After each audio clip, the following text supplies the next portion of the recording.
നമസ്കാരം. മലയാളി വാർത്തയിലേക്ക് സ്വാഗതം. സംസ്ഥാനത്ത് മഴ മുന്നറിയിപ്പിൽ മാറ്റം. ഓറഞ്ച് യെല്ലോ അലേർട്ടിലാണ് മാറ്റം വന്നിരിക്കുന്നത്. നേരത്തെ 6 ജില്ലകളിലായിരുന്നു ഓറഞ്ച് അലേർട്ട് പ്രഖ്യാപിച്ചിരുന്നതെങ്കിൽ അത് 4 ജില്ലകളിലായി ചുരുങ്ങി. ഇടുക്കി, എറണാകുളം, തൃശൂർ, പാലക്കാട് ജില്ലകളിലാണ് ഓറഞ്ച് അലേർട്ട് പ്രഖ്യാപിച്ചിരിക്കുന്നത്.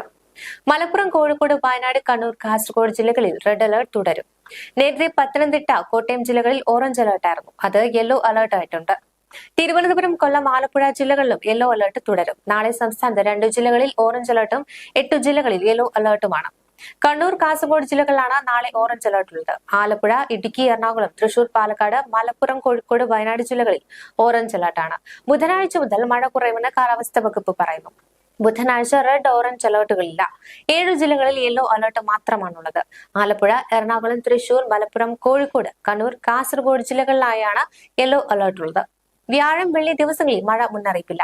കനത്ത മഴയെ തുടർന്ന് വിവിധയിടങ്ങളിൽ നാശനഷ്ടം സംഭവിച്ചിട്ടുണ്ട്. കനത്ത മഴയിലും കാറ്റിലും കോഴിക്കോട് കൊയിലാണ്ടിയിൽ വീട് തകർന്നു.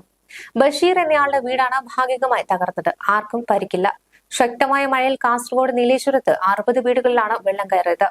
നീലേശ്വരം പോടോതുരുത്തിയിലാണ് വെള്ളം കയറിയത്. 3 വീട്ടുകാരെ ക്യാമ്പുകളിൽ പാർപ്പിച്ചു. ഇടുക്കി വെള്ളയാംകുടിയിൽ ശക്തമായ കാറ്റിൽ മരം വീണ് വീട് തകർന്നു. വെള്ളയാംകുടി സ്വദേശിനി ലിസയുടെ വീടിന്റെ മുകളിലായാണ് പ്ലാവ് വീണത്. കണ്ണൂർ പന്നിയൂരിൽ വീടിന് മുകളിൽ തെങ്ങ് വീണ് 4 പേർക്ക് പരിക്കുപറ്റി. പന്നിയൂർ കൂവങ്കുന്നിൽ പുഞ്ചയിൽ ജെയിംസിന്റെ വീടിന് മുകളിലായാണ് തെങ്ങ് വീണത്. പരിക്കേറ്റവരെ തളിപ്പറമ്പ് സഹകരണ ആശുപത്രിയിൽ പ്രവേശിപ്പിച്ചു. കണ്ണൂർ കോളഞ്ചേരിയിൽ ശക്തമായ മഴയിൽ മതിലിടിഞ്ഞു വീണു. കോളഞ്ചേരി സ്വദേശിനി സരോജിനി കോക്കമണിയുടെ വീടിന്റെ മതിലാണ് ഇടിഞ്ഞത്. വീടിന് ചെറിയ വിള്ളൽ സംഭവിച്ചു. സംസ്ഥാനത്ത് മഴ കനത്തതോടെ മഴക്കെടുതികളും രൂക്ഷമാവുകയാണ്. പാലക്കാട് മണ്ണാർക്കാട് വീട് തകർന്ന് വയോധിക മരിച്ചു. മണലടിയിൽ സ്വദേശി പാത്തുമ്മ ബീവിയാണ് മരിച്ചത്. നിർമ്മാണത്തിന്റെ ഭാഗമായി ഇവരുടെ വീട് പൊളിക്കുന്നതിനിടയിലാണ് അപകടമുണ്ടായത്. നെല്ലിയാമ്പതിൽ KSEB ജീപ്പിന് മുകളിലേക്ക് മരം വീണു. തലനാരിഴയ്ക്കാണ് ഉദ്യോഗസ്ഥർ രക്ഷപ്പെട്ടത്. അതേസമയം നീരൊഴുക്ക് വർദ്ധിച്ചതോടെ കാഞ്ഞിരപ്പുഴ, ശിരുവാണി ഡാമുകളുടെ ഷട്ടറുകൾ കൂടുതൽ ഉയർത്തി. മംഗലം ഡാമിന്റെ ഷട്ടറും തുറന്നു. കണ്ണൂരിൽ നഗരത്തിൽ അടക്കം താഴ്ന്ന പ്രദേശങ്ങളിൽ പലയിടത്തും ശക്തമായ വെള്ളക്കെട്ട് രൂപപ്പെട്ടു. കൊട്ടിയൂർ ഉത്സവത്തിനെത്തിയ 2 പേരെ ബാവാലി പുഴയിൽ കാണാതായി. കാഞ്ഞങ്ങാട് സ്വദേശി അഭിജിത്ത്, കോഴിക്കോട് അത്തോളി സ്വദേശി നിഷാദ് എന്നിവരെയാണ് കാണാതായത്. ഇവർക്കായുള്ള തിരച്ചിൽ തുടരുകയാണ്. ദേശീയപാത നിർമ്മാണം നടക്കുന്ന തളിപ്പറമ്പ് പുളിപ്പറമ്പിൽ വീണ്ടും മണ്ണിടിച്ചിലുണ്ടായി. ഒഴുക്ക് വർദ്ധിച്ചതിനെ തുടർന്ന് ചെറുപുഴയിലും ഇരിട്ടിയിലും പുഴയരികിൽ താമസിക്കുന്നവർക്ക് ജാഗ്രതാ നിർദ്ദേശം നൽകിയിട്ടുണ്ട്. കാസർഗോഡ് ജില്ലയിൽ കാര്യങ്കോട്, നീലേശ്വരം, മൊഗ്രാൽ, ഉപ്പള പുഴകൾ കരകവിഞ്ഞു. വിവിധയിടങ്ങളിൽ വെള്ളം കയറിയതിനെ തുടർന്ന് ആളുകളെ ദുരിതാശ്വാസ ക്യാമ്പുകളിലേക്ക്. മലപ്പുറം പരപ്പനങ്ങാടിയിൽ കനത്ത കാറ്റിലും മഴയും വ്യാപക നാശനഷ്ടമുണ്ടായി. മരം വീണ് നിരവധി വീടുകൾക്കാണ് കേടുപാടുകൾ സംഭവിച്ചത്. പാലത്തിങ്ങൽ കൊട്ടന്തല AMLP സ്കൂളിലെ മേൽക്കൂര തകർന്നു. കോഴിക്കോട് വെസ്റ്റ് മാഹിയിൽ ഉണ്ടായ വൻ ചുഴലിക്കാറ്റിൽ വീടുകളുടെ മേൽക്കൂരകൾ തകരുകയും മരങ്ങൾ കടപുഴകി വീഴുകയും ചെയ്തു. ഇരിങ്ങണ്ണൂർ മുടവന്തേരിയിൽ ശക്തമായ മഴയിൽ വീട് ഭാഗികമായി തകർന്നു. തൂണേരിയിൽ ബഡ് സ്കൂളിന് മുകളിൽ മൺതീട്ട ഇടിഞ്ഞ് കെട്ടിടം തകർന്നു. കാണാഞ്ചേരി മൊയ്തുവിന്റെ വീടിന്റെ സംരക്ഷണ ഭിത്തിയാണ് സ്കൂളിന് മുകളിലായി തകർന്നു വീണത്.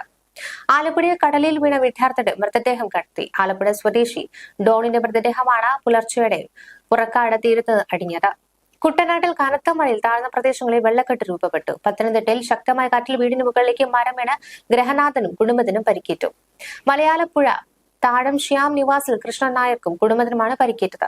തിരുവനന്തപുരത്ത് ശക്തമായ കടലാക്രമണത്തിൽ ശംഖുമുഖം, വെട്ടുകാട് തീരങ്ങളിൽ വീടുകൾ തകർന്നു.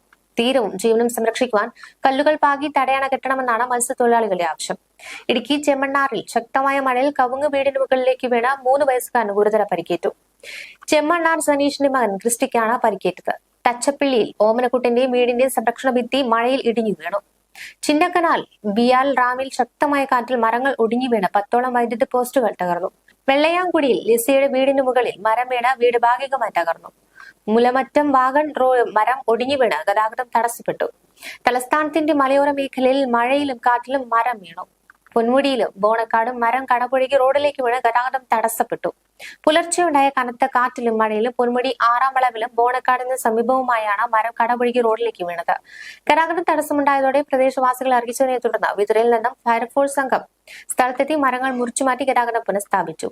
പ്രദേശത്ത് ഇടവിട്ടുള്ള മഴയും കാറ്റും തുടരുന്നതിനാൽ യാത്രക്കാർ ശ്രദ്ധിക്കണമെന്ന് അധികൃതർ അറിയിച്ചു. സംസ്ഥാനത്ത് ഇന്നും അതിശക്തമായ മഴയ്ക്ക് സാധ്യതയെന്ന് കാലാവസ്ഥാ നിരീക്ഷണ കേന്ദ്രം മുന്നറിയിപ്പ് നൽകിയിട്ടുണ്ട്. ഒറ്റപ്പെട്ട അതിതീവ്ര മഴയ്ക്ക് മണിക്കൂറിൽ 60 കിലോമീറ്റർ വരെ വേഗതയിൽ ശക്തമായ കാറ്റിനും സാധ്യതയുണ്ട്. ബംഗാൾ ഉൾക്കടലിലെ ചക്രവാത ചുഴിയുടെ സ്വാധീനവും കേരളത്തിന് മുകളിൽ പടിഞ്ഞാറൻ കാറ്റ് ശക്തമായി തുടരുന്നതുമാണ് കനത്ത മഴയ്ക്ക് കാരണം. ബുധനാഴ്ച വരെ മഴ തുടരുമെന്നാണ് കാലാവസ്ഥാ നിരീക്ഷണ കേന്ദ്രം അറിയിച്ചിട്ടുള്ളത്. ശക്തമായ കാറ്റും മഴയും ഉണ്ടാകുന്ന സാഹചര്യത്തിൽ മലയോര മേഖലകളിൽ അതീവ ജാഗ്രതാ നിർദ്ദേശമുണ്ട്. കടൽക്ഷോഭവും ഉയർന്ന തിരമാലകളും ഉണ്ടായേക്കാമെന്നാണ് തീരദേശത്ത് മുന്നറിയിപ്പ് നൽകിയിട്ടുള്ളത്. 19-ാം തീയതി വരെ മത്സ്യബന്ധനത്തിന് വിലക്കുണ്ട്. അടിയന്തര സാഹചര്യത്തിൽ കരുതിയിരിക്കുന്നതിനോടൊപ്പം അപകട മേഖലയിൽ നിന്ന് മാറി താമസിക്കാനും മടിക്കരുതെന്നും അധികൃതർ നിർദ്ദേശം നൽകുന്നുണ്ട്. അധികൃതർ നൽകുന്ന നിർദ്ദേശങ്ങൾ പൂർണ്ണമായി പാലിക്കണമെന്നും പൊതുജനങ്ങളോട് അഭ്യർത്ഥിച്ചിട്ടുണ്ട്. ഏറ്റവും പുതിയ റഡാർ ചിത്രം പ്രകാരം കേരളത്തിലെ കാസർഗോഡ് റെഡ് അലർട്ടാണ്. അടുത്ത 3 മണിക്കൂർ മാത്രം. ജില്ലയിൽ ഇടത്തരം മഴയ്ക്കും മണിക്കൂറിൽ 50 കിലോമീറ്റർ വരെ വേഗതയിൽ ശക്തമായ കാറ്റിനും സാധ്യതയെന്ന് കേന്ദ്ര കാലാവസ്ഥാ വകുപ്പ് അറിയിക്കുന്നുണ്ട്. പ്രതീക്ഷിക്കാവുന്ന ആഘാതങ്ങൾ പ്രധാന റോഡുകളിലെ വെള്ളക്കെട്ട്, വാഹനങ്ങളിലെ കാഴ്ചമങ്ങൽ എന്നിവയ്ക്ക് സാധ്യത ഉള്ളതിനാൽ ഗതാഗത കുരുക്ക് ഉണ്ടാകാം. താഴ്ന്ന പ്രദേശങ്ങളിലും നദീതീരങ്ങളിലും വെള്ളക്കെട്ട് അല്ലെങ്കിൽ വെള്ളപ്പൊക്കം എന്നിവയ്ക്ക് സാധ്യതയുണ്ട്. മരങ്ങൾ കടപുഴകി വീണാൽ വൈദ്യുതി തടസ്സം, അപകടം എന്നിവയിലേക്ക് നയിച്ചേക്കാം. വീടുകൾക്കും കുടിലുകൾക്കും ഭാഗിക കേടുപാടുകൾക്ക് സാധ്യതയുണ്ട്. ഉരുൾപൊട്ടലിനും മണ്ണിടിച്ചിലിനും സാധ്യതയുണ്ട്. മഴ മനുഷ്യരെയും കന്നുകാലികളെയും പ്രതികൂലമായി ബാധിക്കുവാനും തീരപ്രദേശത്തെ സുരക്ഷിതമല്ലാത്ത ഘടനകൾക്ക് നാശമുണ്ടാക്കുവാനും സാധ്യതയുണ്ട്. നിർദ്ദേശങ്ങൾ നൽകുന്നത് ഗതാഗതം കാര്യക്ഷമമായി നിയന്ത്രിക്കുക, അത്യാവശ്യമല്ലാത്ത യാത്രകൾ ഒഴിവാക്കിയ ആളുകൾ സുരക്ഷിതമായ മേഖലകളിൽ തുടരുക എന്നിങ്ങനെയാണ്. ന്യൂസ് ഡെസ്ക് മലയാളി വാർത്ത.